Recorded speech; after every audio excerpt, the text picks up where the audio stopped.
खुलुमबाय स्टुडियो दं आं रबिन बसुमतारी दिनै सा बाजखौ नुनो मोनो আজি এনডিবিৰ যিসকল নেতা আৰু কেডাৰসকল ৰিহেবিলিটেশ্যন পেকেজৰ অন্তৰ্ভুক্ত হোৱা নাছিলে সেইসকলক আজি অসমৰ মুখ্যমন্ত্ৰী ডাঙৰীয়াৰ তেখেতৰ ইনষ্ট্ৰাকশ্যন মতে অসমৰ মন্ত্ৰী অশোক সিংগাল ডাঙৰীয়া অসমৰ মন্ত্ৰী ইউজি ব্ৰহ্ম ডাঙৰীয়া আমাৰ ৰাজ্য সভাৰ সাংসদ ৰেংগৰা নাৰ্জাৰী ডাঙৰীয়া লোকসভাৰ সাংসদ জয়ন্ত বসুমতাৰী ডাঙৰীয়া এপছু প্ৰেছিডেণ্ট দীপেন বড়ো ডাঙৰীয়া আৰু প্ৰাক্তন এনডিবিৰ আমাৰ যিসকল ইএম হৈ আছে সকলোৰে উপস্থিত আজি চেক বিতৰণ কৰা হৈছে 4 লাখ টকাৰ আৰু ইয়াৰ পিছত আৰু বহুত বেছি কেডাৰসকলৰ আৰু লিষ্ট নাই কেটামান লিষ্ট অলপ নাম ভুল হোৱাৰ কাৰণে পিছত দিয়া হ'ব কিন্তু আজি 590 জনক দিয়া হৈছে আৰু প্ৰায় অলমোষ্ট 99% চেক হৈ গ'ল 1% আছে সেইটো এনি টাইম চেক আছে ৰেডি খালি নাম ভুল হোৱাৰ কাৰণে অলপ ৰৈ গৈছে গতিকে আজিৰ দিনত মই যিসকলে সংগ্ৰাম কৰি শহীদ হ'ল সেইসকলক শ্ৰদ্ধা জনাইছোঁ আৰু যিসকলে আজি জীয়াই আছে সেইসকলে যিসকলে এক্স গ্ৰেচিয়া ৰিহেবিলিটেশ্যন পালে তেখেতসকলে যাহাতে নিজৰ পৰিয়ালটো ভালকৈ চায় আৰু সংঘৰ্ষ আৰু নিৰ্মাণ এই দুটা বাক্য লৈ পেলাই আমি সংগ্ৰামলৈ ওলাওঁ এটা পিৰিয়ডলৈকে আমি সংঘৰ্ষ কৰি থাকোঁ কিন্তু সংঘৰ্ষটো যেতিয়া শেষ হয় আমি নিৰ্মাণ কৰিব লাগে আজি অসমৰ মুখ্যমন্ত্ৰী ডক্টৰ হিমন্ত বিশ্ব শৰ্মা ডাঙৰীয়াক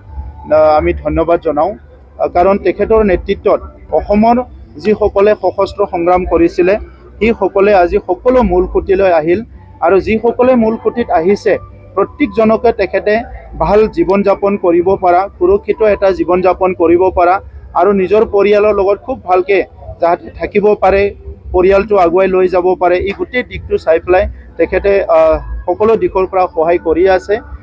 এটা হ'ল চুক্তি ৰূপায়ণ কৰা ভাৰতৰ প্ৰধানমন্ত্ৰী নৰেন্দ্ৰ মোদী ডাঙৰীয়া ভাৰতৰ গৃহমন্ত্ৰী অমিত শ্বাহ ডাঙৰীয়াৰ নেতৃত্বত যিখিনি আমাৰ চুক্তিৰ দফাবিলাক ৰূপায়ণ হৈ আছে এতিয়া আমি ৰখি আছোঁ যে 125th এমেণ্ডমেণ্ট হোৱাৰ লগে লগে বাকীখিনি ক্লজ আমাৰ ইমপ্লিমেণ্ট হৈ যাব মেজৰ ক্লজবিলাকৰ ভিতৰত গাঁও অন্তৰ্ভুক্তি কৰা এই কামটো চলি আছে আৰু বাকী যিখিনি আমাৰ দফা আছিলে কেছ উইথড্ৰ কৰা বাকী এনডিবি ৰিলেটেড যিখিনি আছিলে সেইখিনিও ইমপ্লিমেণ্ট হৈ আছে গতিকে এই সময়ত এনডিবিৰ দাদা ভাইসকলক নেতৃত্বক সদস্যসকলক মই অনুৰোধ জনাওঁ বড়ো জনগোষ্ঠী নিৰ্মাণৰ কাৰণে তেখেতসকলে বহুতে প্ৰাণ আহুতি দিলে আৰু বহুত কষ্ট পাই সংগ্ৰাম কৰিলে অনাগত দিনত বিকশিত ভাৰত প্ৰধানমন্ত্ৰী ডাঙৰীয়াৰ যি সপোন মুখ্যমন্ত্ৰী ডাঙৰীয়াৰো বিকশিত অসম গঢ়াৰ যিটো সপোন আৰু বিটিচি অঞ্চলক শান্তি সম্প্ৰীতি স্থায়ীভাৱে আমি এটা স্থায়ী শান্তি ইয়াতে অটুট ৰাখি পেলাই আমাৰ সমাজখন আগুৱাই নিয়াৰ যিটো এজেণ্ডা ইয়াৰ লগত আমি একেলগে কাম কৰি আগুৱাই যাব লাগিব दिनै बिटिआर सरकार आरो आसाम सरकारनि दैदेननाय आरो बानजायनायाव 678 सानिफ्राय 590 सानो जोङो आरोबाव एक्स ग्रेसियाखौ होनो हाबाय रिहेबिलिटेशनखौ 4 लाखखौ गोजोननाय मोन्दों जोंनि हार्डकोर केडारफोरनि जा जेंना बे जेंनाफोरखौ जों खम समनि गेजेरावनो जों फोजोबनो हाबाय होननानै जों सानो आद्रा थादों माखासे नेम मिस्टेक जानानै दङ आरो माखासे एसे एनै गोरोन्थि जानानै दङ बेखौ जों सुद्रायनो नाजागासिनो दङ लिस्टआव हाबस'निफोर थालांबावदों एक्स ग्रेसियाफोर मा होनो सिम्पेटाइजारफोरनि दङ सिम्पेटाइजारफोरखौ जोंनि बिटिसि सरकारा आलादायै सावरायनानै बिनि समस्याखौ समाधान खालामनो जों बेबस्था लादों हारिया निहात सानगोथे बाथ्राजों दानो नागिरनाय जा नीति बे नीतिखौ मालाबाबो गनाया मानोना बर' हारिया दिनैनि नंला प्राय 6,000-7,000निख्रुइबो बांसिन रायजो जाबोनाय बर' हारिया गुदुं गुसु गोखै गोबाब गासिखौबो मोनजाबोजोबखाबाय गतिके हारिखौ थगायनो सोरबाया नाजाब्लाबो हागोन आं बेखौ फोथाया इउपिपिएल दोलोआव एक्स एनडिबि हिसाबै मोजाङै बाहागो लानो हायाखै राजखान्थि बिथिङाव जायनि थाखाय गोदान राजखान्थि दोलो इउपिपिएल दोलोआवनोथ' थानानै दिनै आंबोथ' सासे एनडिबिनिनो सोद्रोमामोन जोंना बिथां बिसावरायग्रायाबो मोनसे एनडिबिनि सोद्रोमामोन मानव गेदेर बिदा गेदेर गबिन्द बसुमतारियाबो एनडिबिनिनो सोद्रोमामोन एमएलए जोंनि बड'सा बिथाङाबो एनडिबिनि सोद्रोमामोन जोंनि सानजारां बिथाङाबोथ' एनडिबिनि सोद्रोमामोन दिनै माबायदिथो एनडिबिनि नांबावगौ आं बेखायनोथ' होनदों जायफ्रा गावसोरनि सेल्फिश इन्टारेस्टनि थाखाय मोनफ्रोमबो न'खरनि संख्रि बानलुखौ साखि गोजोननाय मोनाखै गावनो मोनसे बाथोन देनायनि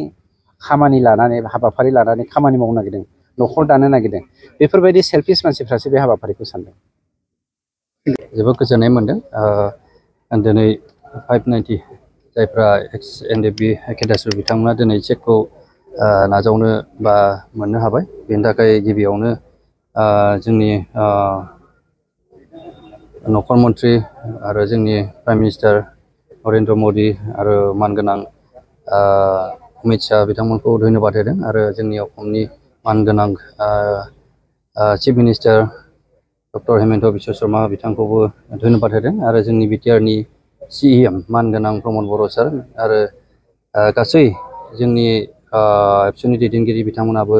जेनोखि हेफाजाब होदों बिथांमोनखौ गासैखौबो गोजोननाय आरो जासिनाय थादों जोबोद गोजोननाय मोनदों आसा खालामदों जेनोखि पार्ट जे रिहेबिलिटेसन आरो बेखौ गोबां मानसियानो जोंनि केडार्सफ्रा एक्स केडार्सफ्रा आसा खालामबाय थादोंमोन दा बेयाव जाफुंहोनो हाबाय बेनि सायावथ' जों जथेस्थ' गोजोननाया दङ बेखौ जों बुंनानै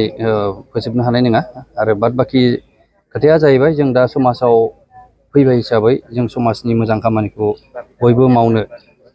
थियारि जानांसिगोन आरो बेखौनो आं गासैखौबो खावलायनाय जादों आरो दिनैसिम साबेसेनो होफुंनो हाखो आरो बेसेबां थाबावनानै दं दिनै एटलिस्ट 5000निबो बारा एक्जेक्टलि नाम्बार्सआ आंनाव गैला खिन्थु दङ